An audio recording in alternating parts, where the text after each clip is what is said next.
Assalamualaikum warahmatullahi wabarakatuh. Waalaikumsalam warahmatullahi wabarakatuh. Alhamdulillah nahmaduhu wa nasta'inuhu wa nastaghfiruh wa na'udzu billahi min shururi anfusina wa min sayyiati a'malina may yahdihillahu fala mudilla lahu wa may yudlil fala hadiya lahu.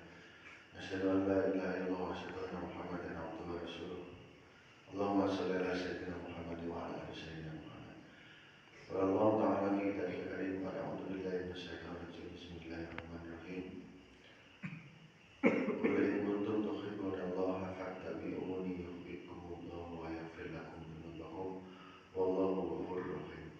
Wa qala Nabi sallallahu alaihi wasallam, idza adamat hadhihi dunya nuzat minha haibatul Islam wa idza tarakaha al-amru bil ma'ruf wa liman barakatil wahyi wa idza nasarat ummati saqutat min aidillah. Sadaqallahu azim wa sadaqa rasul karim wa kama qala Rasulullah sallallahu alaihi wasallam.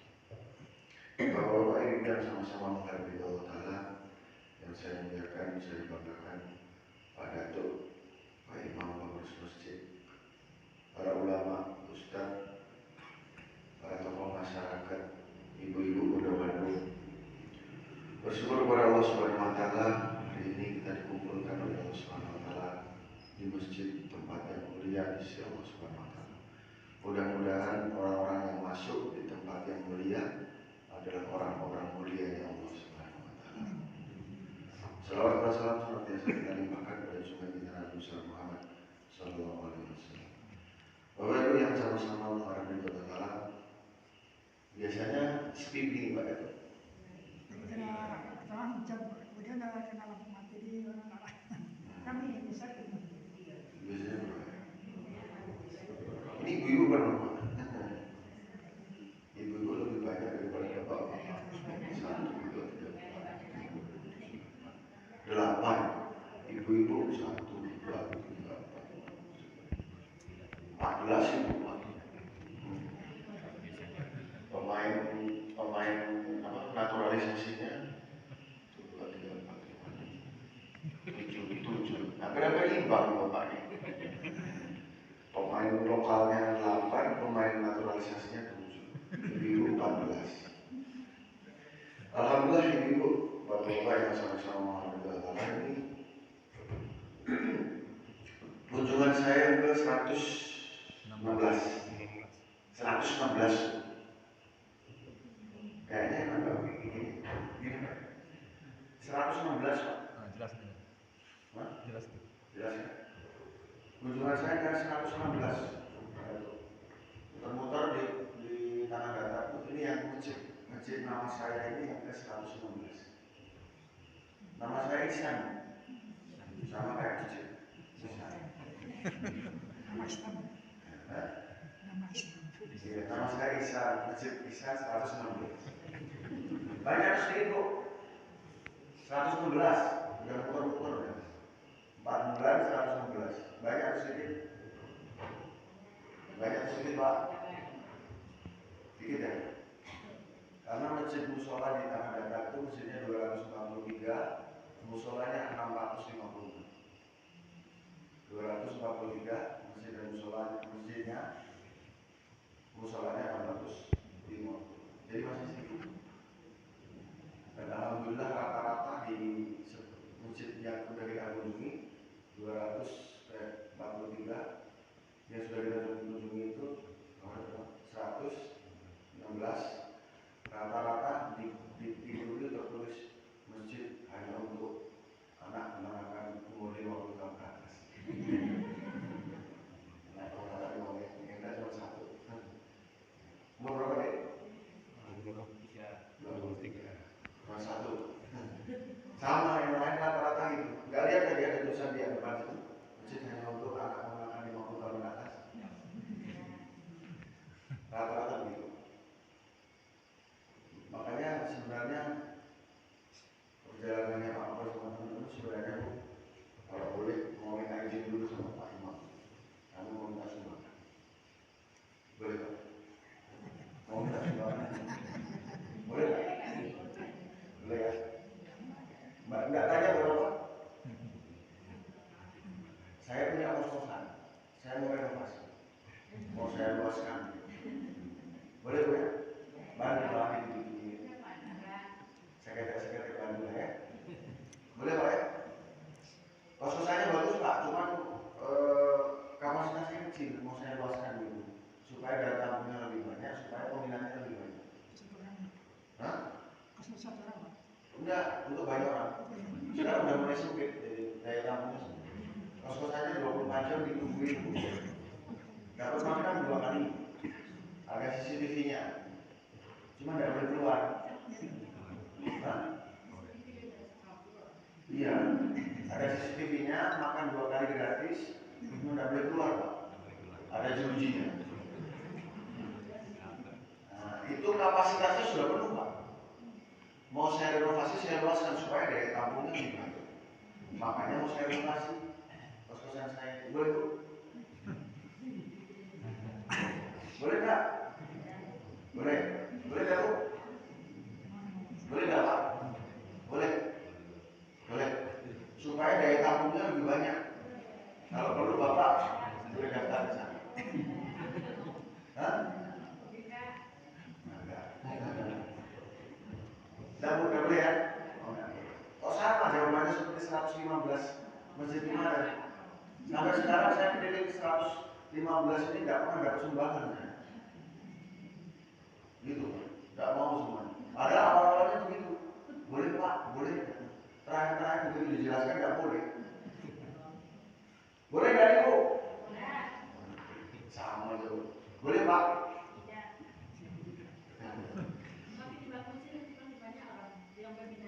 Makanya saya tawarkan kalau mau masuk nggak apa-apa. Gitu. Jadi keberhasilan tugas polisi itu memasukkan penjara atau memenuhkan penjara. Tapi kenyataannya sampai sekarang makin penuh. Kalau itu sudah seperti KPS Pak, jejer. 8 mas makin mereka nih, 84 nih. Kalau ditanya semuanya orang mana? Yang kedua semuanya Islam. Semua orang taat, tetap semuanya orang. Yang ketiga baru ditanya, dicek semuanya bisa ngaji enggak? Yang nggak bisa ngaji 84 itu orang itu cuma 2. Yang ngajinya alif ba, ngajinya pintar semua.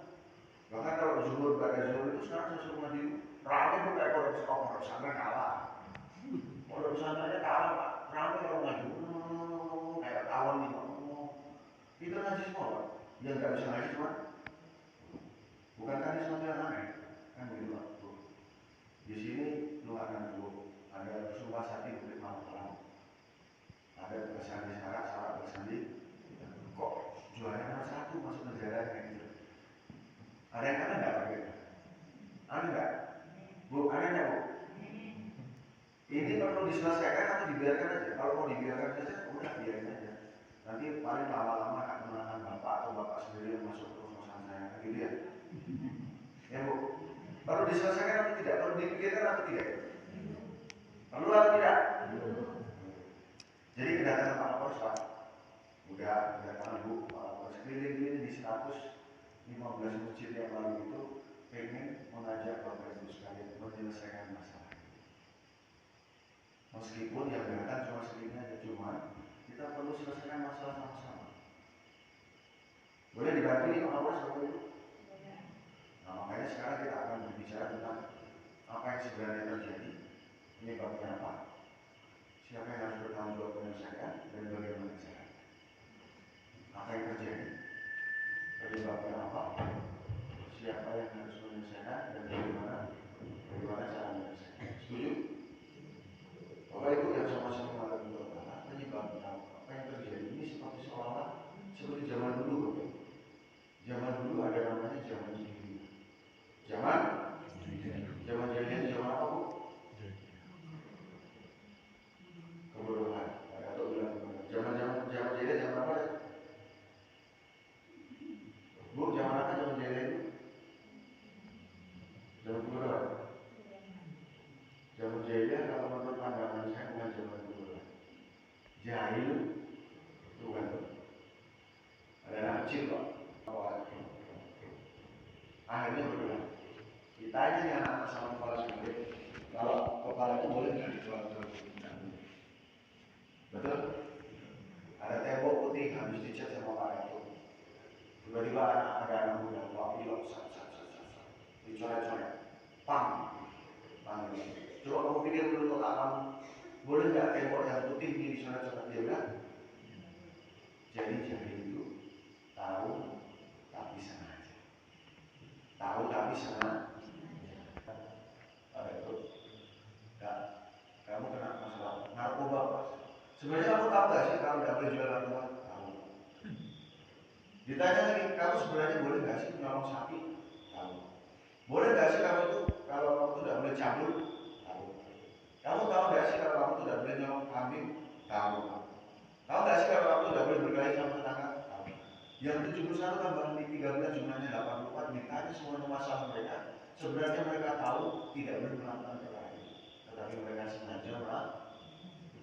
Berarti keadaannya sama dengan zaman jahil. Alhamdulillah yang di masjid tidak jahil, karena itu terang benderang. Tapi hatinya yang di sana masih gelap. Jadi fenomenanya berarti banyaknya kejahatan karena hatinya masih jahil. Apa penyebabnya? Tidak bukan sama seperti zaman dulu. Agamanya rusak, imannya rusak. Mensekutukan ada segumpal daging. Kalau daging itu baik-baik seluruhnya, kalau daging itu buruk-buruk seluruhnya, maka dagingnya namanya hati. Hati tempatnya iman. Jadi kalau hatinya rusak, maka agamanya rusak. Agamanya rusak, imannya rusak. Kalau iman rusak, satu garis ke bawah yang disebut dengan muamalah rusak, muasalahnya rusak, akhlaknya rusak. Bilangnya hatinya rusak, agamanya rusak, imannya rusak, ibadahnya rusak, muamalah rusak, muasalah rusak, akhlaknya rusak. Itu selalu disebut. Seluruhnya ketika ditangkap tidak pernah salah. Ketika ditangkap tidak pernah. Begitu tidak sholat, akhirnya muamalahnya rusak. Mencuri, menghina, kriminal, penjahat, akhlaknya pun rusak. Satu dari situ. Padahal disebutkan juga dalam Al-Quran, inna sholata tanha anil fahsya'i. Siapa yang menjadi sholat, maka dia akan tercegah dari perbuatan keji dan tidak pernah sholat mereka sholat. Nah sekarang mau kita cek yang hadir bonus 1 lah 10. Yang harusnya 50 atau 60. Yang 50 yang 40 mana? Yang 40 mana? Tidur. Enggak, karena ada kaitannya waktu itu.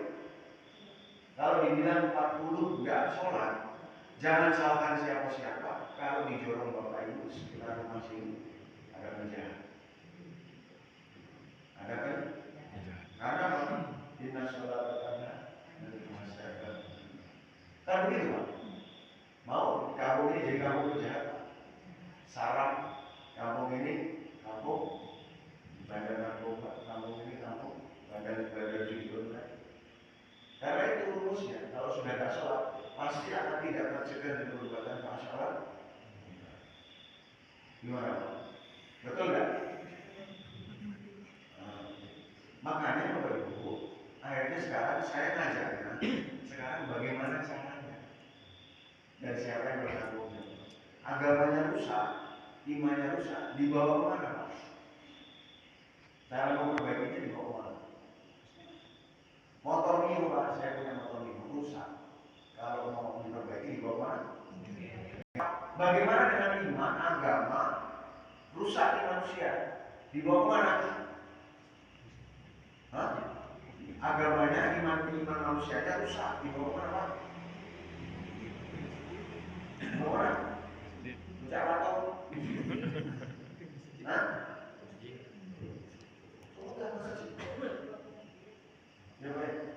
Jadi cara menyelesaikannya Pak, simpel, bawa mereka ke masjid. Maksudnya bagaimana caranya 100% laki-laki balik masuk dalam masjid ketika azan berkumandang. Itu cara penyelesaian. Cara penyelesaian itu. Kalau ibu sunnah, Dan sedikit sekali ujian penjahat itu sedikit sekali Pak. Saya baru nemuin kalau nggak salah 2 selama saya di sini ibu-ibu dipenjara. Cuma gara-gara ini aja menghina tetangganya itu aja sama. Yang nomor 2 copet. Yang lain laki-laki Pak. Makanya kita berkonsentrasi pada laki-laki. Nah itu Pak, cara menyelesaikannya adalah bagaimana mereka semua diajak ke masjid dengan program 100% laki-laki balik masuk dalam masjid.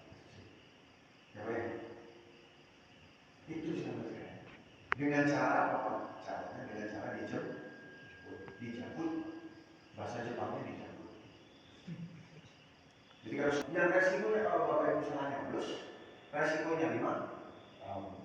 Bagaimana dengan resikonya yang 40 orang kan tidak sholat? Coba resikonya apa?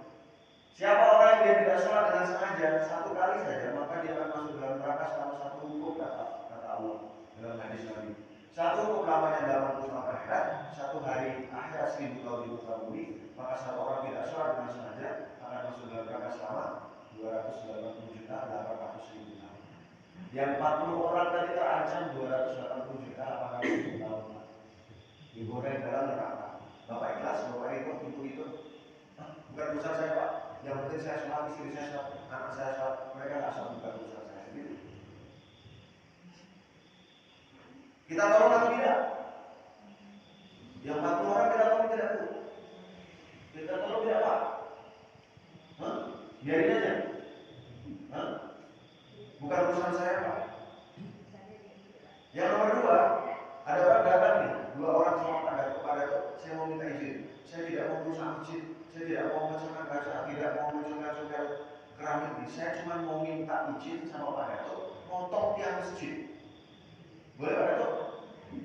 Boleh? Boleh? Tidak. Bu, boleh Bu? Kenapa tidak boleh? Merusak masjidnya? Oh, memang ini punya Bapak Ibu masjid ini. Kenapa Bapak Ibu larang? Karena ini punya kami Pak. Ini tanggung jawab. Betul? Kami menjaga, punya tanggung jawab bersama-sama untuk supaya tidak. Nabi SAW mengatakan, barang siapa dia sholat menegakkan dia agama, barang siapa dia tidak sholat dia merobohkan dia. Yang 40 orang dah sholat pagi ini baru berusaha merobohkan dia agama. Bapak Ibu diam saja. Bukan tanggung jawab saya. Perkara tiang masjid Bapak pertahankan, Ibu pertahankan. Kenapa perkara tiang agama Bapak Ibu tidak pertahankan? Gimana? Ayo. Berarti tidak boleh yang bertanggung jawab adalah pihak asal. Ketiga Bapak Ibu ya, itu masalah Palestina. Saya setuju, ketembak, kena bom mati. Status matinya mati. Mati saya masuk. Tetangga sebelah kita yang 40 orang tidak sholat mati. Matinya mati masuk. Ada 2 orang kecelakaan jebret jatuh dua-duanya. Yang satu dengkulnya lecet, yang satu patah tulang. Yang ditolong yang mana dulu? Patah tulang. Ya Pak. Ada 2 orang mati. Satu mati masuk surga, satu mati masuk neraka. Yang ditolong yang mana dulu? Masuk surga. Yang mana dulu? Saya ulangi, 2 orang mau mati, matinya satunya masuk neraka, satunya mau masuk surga. Yang ditolong yang mana dulu? Makanya Ibu harus teriak-teriak yang lebih kencang lagi. Kalau ada 1 orang saja dia tidak sholat, padahal di sini ada 40 orang. Kenapa Bapak Ibu nggak teriak-teriak? Harusnya Bapak Ibu lebih heboh begitu. Betul enggak? Betul Pak? Itu maksud saya. Makanya Polres Data 115 masjid mau ngajak Bapak Ibu semua bekerja. Kerjanya apa? Jemput Pak laki-laki balik supaya masuk dalam 100% ketika azan berkumandang. Mereka sedang tidak lihat masjid, mereka sedang tidak mendengar azan Pak. Padahal azannya kencang, padahal masjidnya bagus begini. Makanya yang disebut mereka ini sedang tidak melihat masjid karena apa? Bukan mata yang buta, tetapi bukan telinga yang tuli, tetapi ada orang buta dan tuli dulu di tengah-tengah hati. Apa yang Bapak Ibu kerjakan? Orang buta duduk di tengah rel kereta api, apa yang Bapak Ibu kerjakan? Ditolong, caranya ditarik, mukul dia bukan ditarik, langsung pukul dia. Cara terbaiknya adalah teknisnya Pak, Bapak datang ke sana, dielus-elus punggungnya, supaya dia tahu ada yang sayang, diangkat pelan-pelan, baru dipil. Kalau buru-buru ditarik, mukul, betul tidak?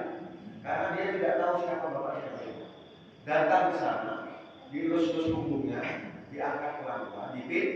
Bagaimana caranya supaya saudara muslim kita yang tadi buta hati dan ini hatinya bisa masuk ke dalam masjid? Caranya bagaimana? Dijemput, datang ke sana, dielus-elus punggungnya, alias kata Bapak datang ke sana, Bapak Ibu bawa lamang kapai, diajak makan, enggak, makan dulu habis itu kita ke masjid ya. Caranya enggak mau lagi Pak, besok bawa goreng pisang. Enggak mau lagi besok bawa sate kare. Pokoknya gimana cara? Enggak kok bawa makan terus, enggak makan aja. Yang penting habis itu kita sholat masjid. Ya Pak, Bu, ya dijemput. Coba bayangkan Pak, kalau dengan kerja seluruh laki-laki balik 100% laki-laki balik masuk dalam sertifikat ada berumah, apa yang terjadi dengan mana nggak tahu. 243 masjid, 656 musola, seluruhnya laki-laki baliknya komplit. 5 waktu di masjid, apa yang terjadi dengan tangga? Baladatul thayyibah itu.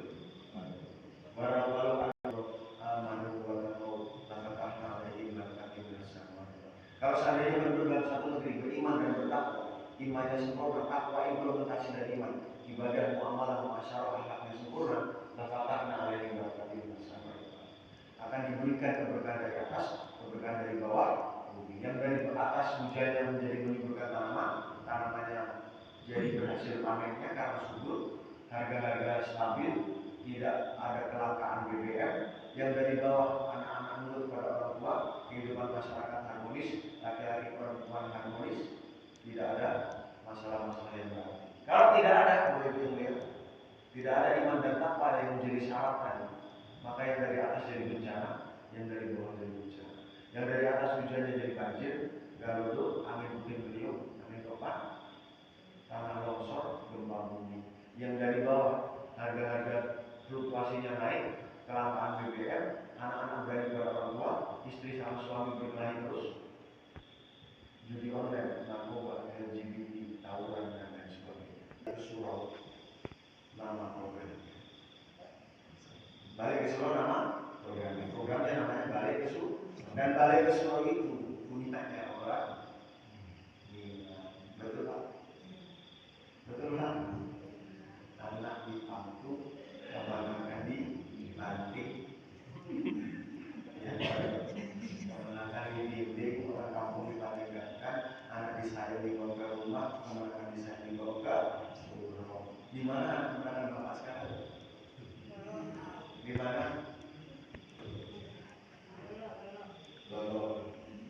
Mbak, ya. Harusnya mereka ada dalam masjid. Kalau mereka di dalam masjid, mereka diajari bapak ibunya, mereka diajari mamanya, yang ulama, yang ustaz, diajari sama orang kampung. Apa yang diajari? Yang pertama agama kita apa? Tauhid, la ilaha illallah Muhammadur Rasulullah. Yang kedua diajari faraid, zakat, puasa, sedekah, haji, umrah, fikih. Yang ketiga diajari Al-Quran, baca dan hafal. Yang kedua diajari adat. Apa itu adat? Adat bangsa mana adat? Adat peradaban, ada diadakan dan ada istiadat dengan tamu. Yang ketiga diajari adat. Apa itu adat? Tata tertib. Tidak boleh kamu ambil satu klik di atas kamu satu hari lain duluan. Tidak boleh kamu mengambil kecuali sebentar. Sudah. Diajari masalah borok, diajari silet, diajari musyawarah untuk mufakat. Lewat tata tertib. Itu semuanya ada. Betul kan?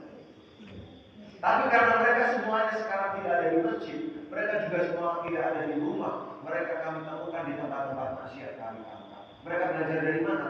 Karena tidak belajar di masjid, tidak belajar di rumah, mereka belajar dari sini. Selesai. Maka PR-nya Bapak Ibu, ini rumah 5P, rumah gandang. Maka sekarang bagaimana cara mengembalikan mereka 100% ke masjid? Jadi Bu, kalau bapaknya belum pernah ke masjid, sementara jangan dikasih jatah makan, jatah pokoknya semuanya jatah jangan dikasih duit.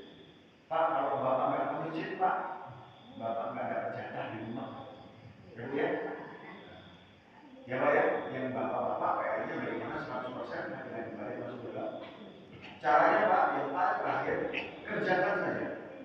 Pokoknya kerjakan, jemput-jemput, sampai bagaimana 100% lagi-lagi balik masuk ke dalam masjid. Usahakan Bapak jemput siapa, Bapak jemput siapa, Bapak jemput siapa, Bapak jemput terus. Ya Pak ya. Yang kedua istiqomah. Istiqomahnya seperti iklan. Butuh gak? Istiqomahnya seperti hujan. Butuh gak? Sampai kapan? Sampai Bapak mati, sampai kita semua. Karena apa? Karena door to door itu pekerjaannya Nabi. Door to door itu pekerjaannya Nabi. Dan istiqomah. Kalau Bapak tidak jemput, mohon maaf, Bapak bukan golongannya Nabi. Kalau bisa kaosnya merah teriaknya juga Persija kan gitu. Itu gara-gara kaos sama ucapan beda. Betul?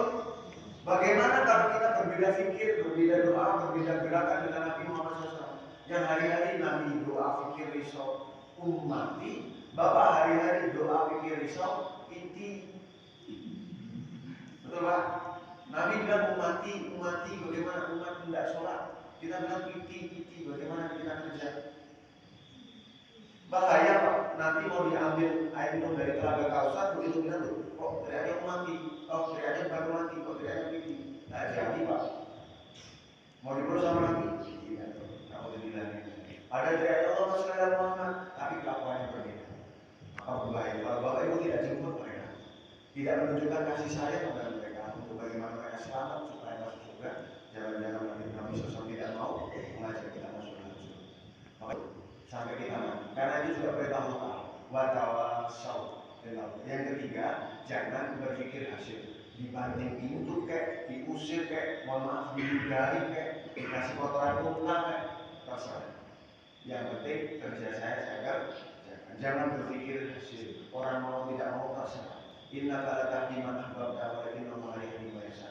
Hei Muhammad, kamu datang berkali-kali kepada aku, tetap kamu tidak bisa berikan hidayah. Yang memberikan hidayah, aku dan Allah Subhanahu.